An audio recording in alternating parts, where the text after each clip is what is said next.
and welcome. It is Wednesday, May 30th, and we are in White House Station, New Jersey at the RSL Auction Gallery. We have an epic auction coming up this weekend. We are so excited.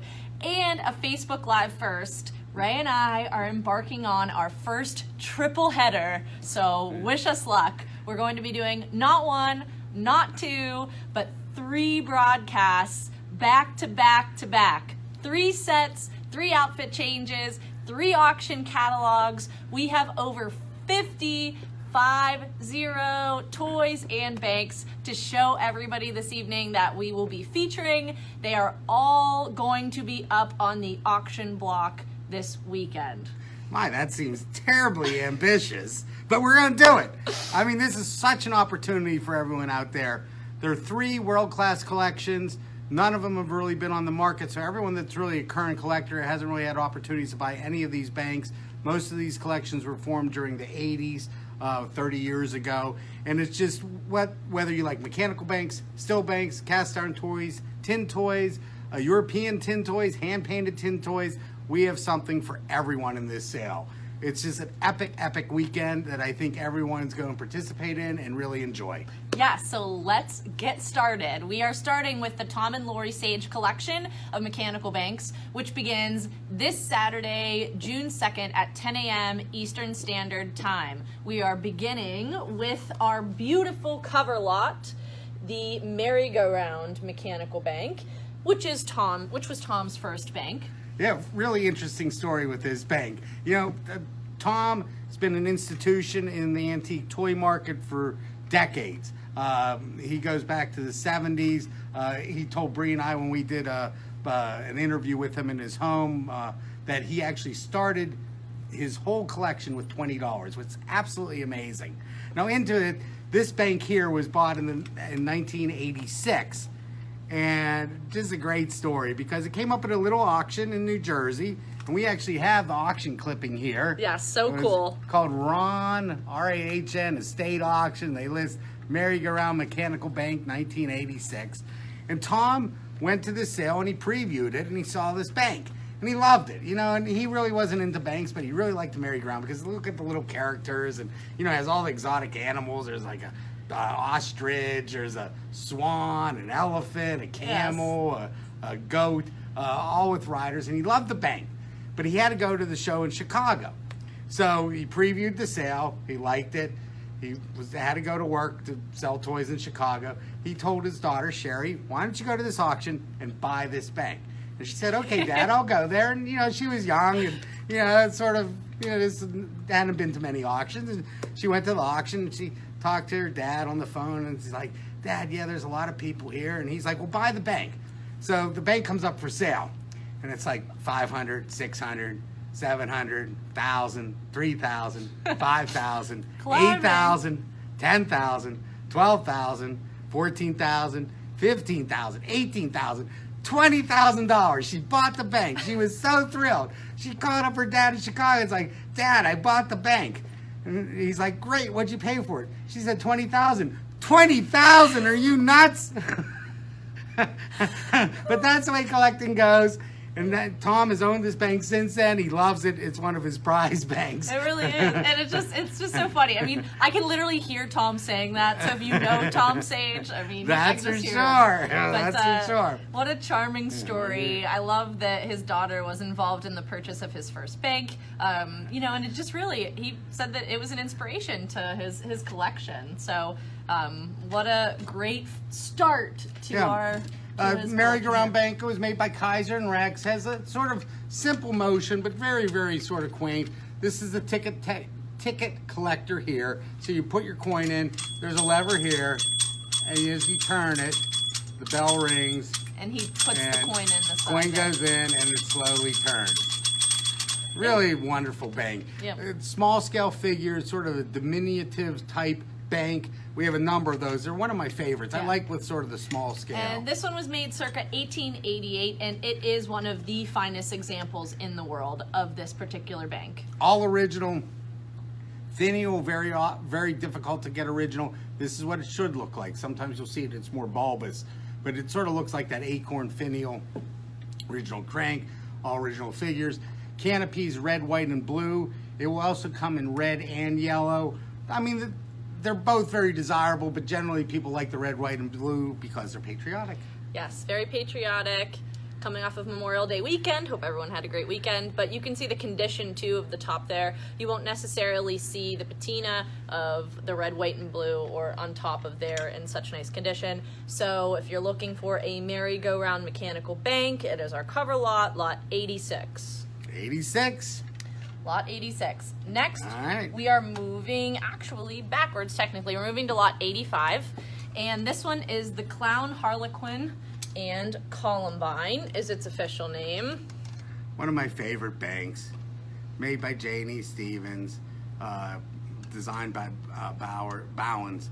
It has a lot of unique action to it. It sort of is a semi-violent action, and I'll show you how it sort of works here after you're showing the people, Bree. This bank, there was a second casting made by a guy named Bowers out of Philadelphia. This is original, first casting. Sort of a little tip that not many people know. Generally, now it doesn't always apply, but on the base here, there's little gold highlighting. Okay, that tells you, or at least indicates that it may be a first version. The second castings, they tended not to paint both this circle and this highlighting here in gold. It was painted in silver. Very subtle thing, but it can mean a lot, especially when it comes to value. Very valuable bank. Six-figure bank. There's maybe only 3, possibly 4 that are all original. Now, reason for that is this is how you cock the bank. So this whole apparatus turns, and then the Columbine comes and locks into position.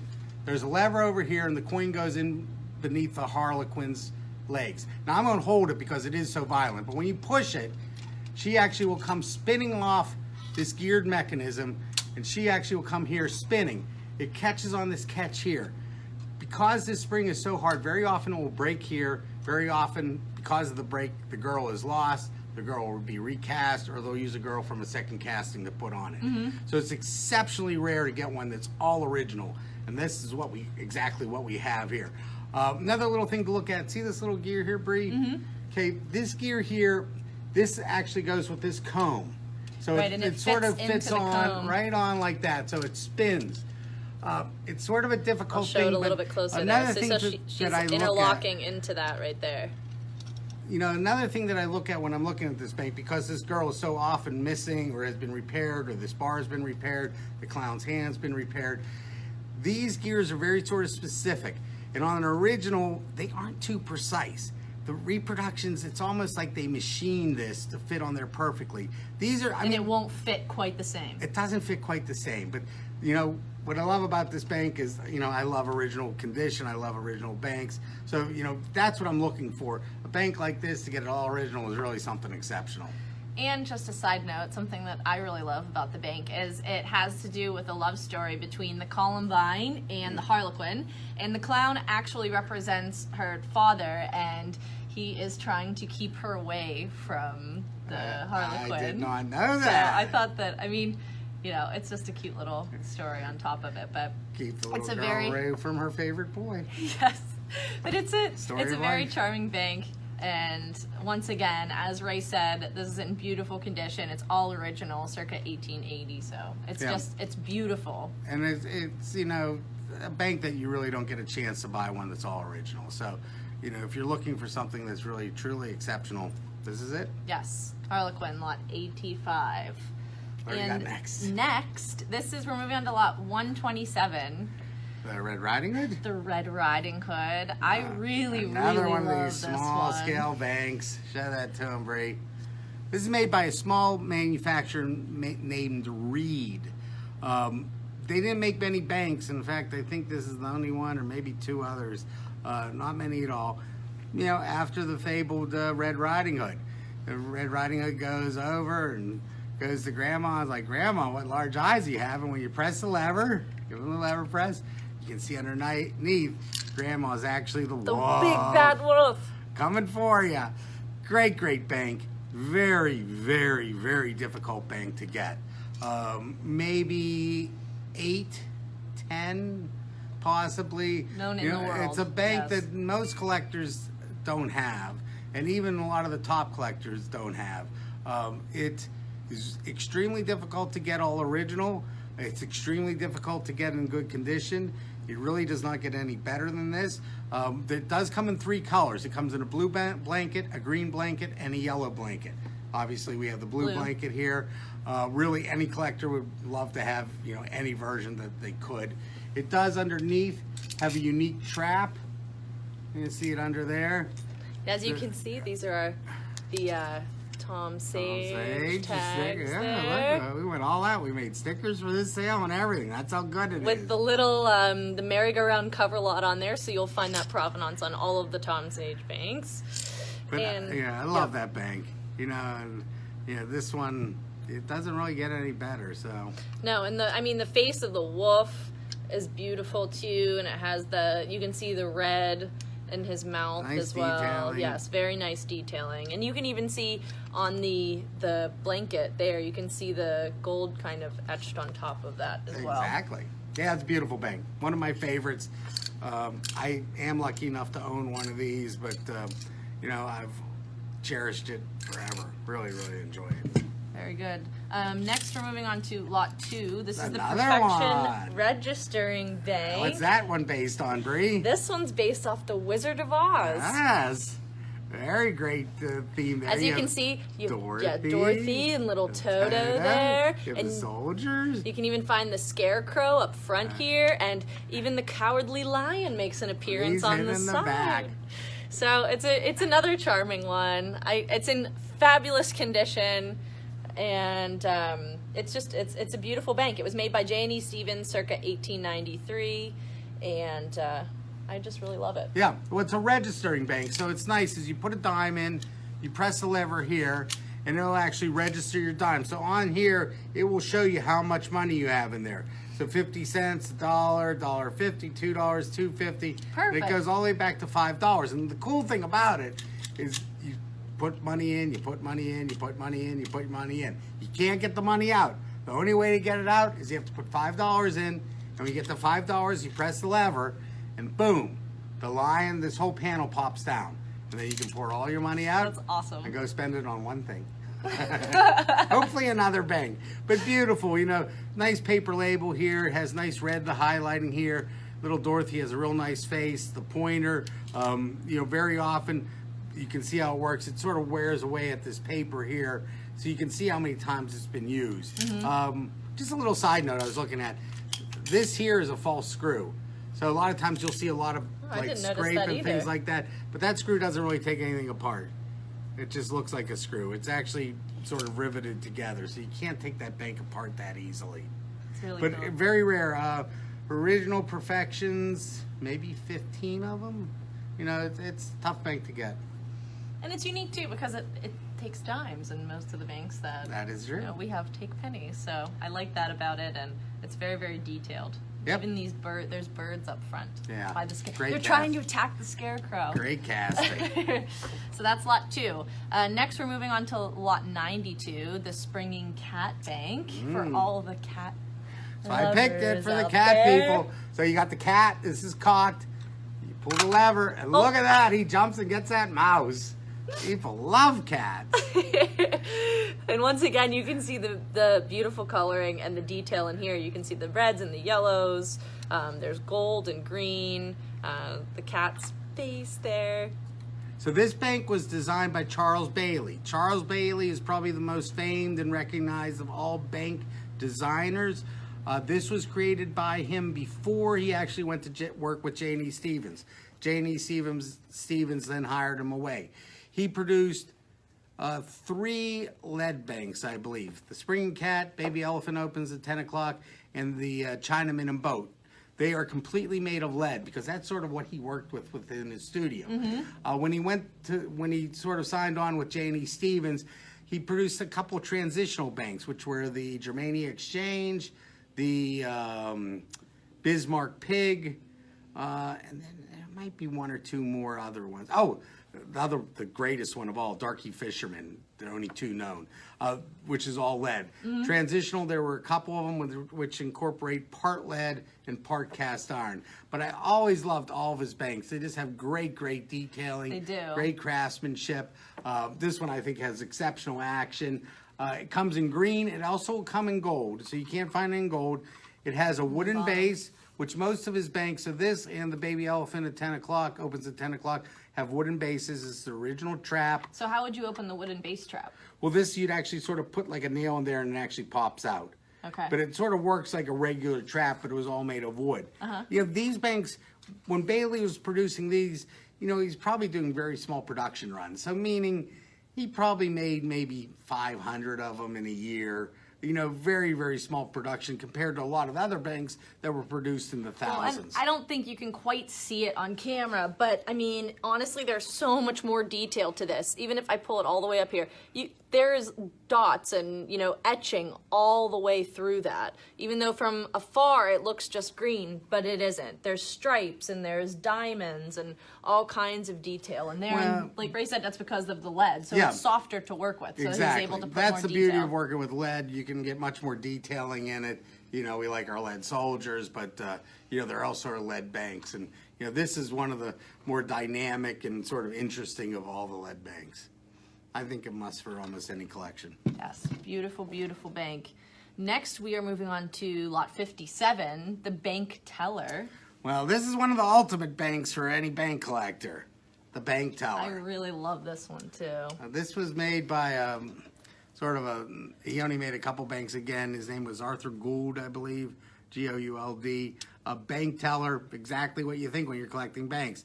You put a coin on his tray, he drops it in, he's collecting money. So that's what all bank collectors like. Collect a couple coins here and there. Great example, extremely rare, definitely fewer than 10, and I would say probably you're more like 6 or 7 examples known. So exceptionally rare. Does come in with either a red cage or a black cage. Just really a wonderful bank. Nice light detailing in the casting, this very fine casting. And, again, for the bank collectors, a lot of sort of investment bankers and sort of money movers like this bank. So it's a great addition to any top-notch collection. And this one, obviously, prior to Tom Sage owning this was a Donald Markey bank as well. Well, Sage, he bought from Donald almost exclusively. He has a lot of banks from Donald Markey, and this was one of his rarer banks that he was able to get from. So nice bank. Beautiful bank teller. Lot 57. And now we are moving on to, I mean, I'd say this is one of my favorite banks, and it's the girl skipping rope. It is lot number 3. It was made by J&E Stevens out of Cromwell, Connecticut. Now, we have shown this bank before, but not this example. This bank is actually the official mascot of the MBCA. Yes. Beautiful casting, dynamic action. You wind it, she actually skips rope. Her legs move back and forth. Her head goes side to side. Just the ultimate when it comes to mechanical banks. Rare, not exceedingly rare, but, again, probably under 75 examples. This one, very top-notch level. She has a blue dress, which is highly desirable. She will also be found with a gray or a brownish colored dress, which is nice too, but people prefer the blue. This bank was a fresh find out of Detroit. It sold at Dumas probably in the late 90s. And, all the bank guys were there when it was sold, and Tom was the one that bought it. It has an interesting mechanism. This is a key for the bank, sort of a unique key to it. You put it on the end, and I don't want to work it because it's too fine of an example, but you wind it. It's difficult to wind, and then this is activation lever. When you press the lever, the coin goes between the squirrel. It drops in. You press the lever, it works, and then she actually will skip rope. So it goes around. And if that's not enough, well, Tom has a number of these, but this is the original box for it. So this box here is probably a $15,000 box. You know, that's a very rare box for a very desirable bank. Really, really something special to get the bank with the original box, with the key.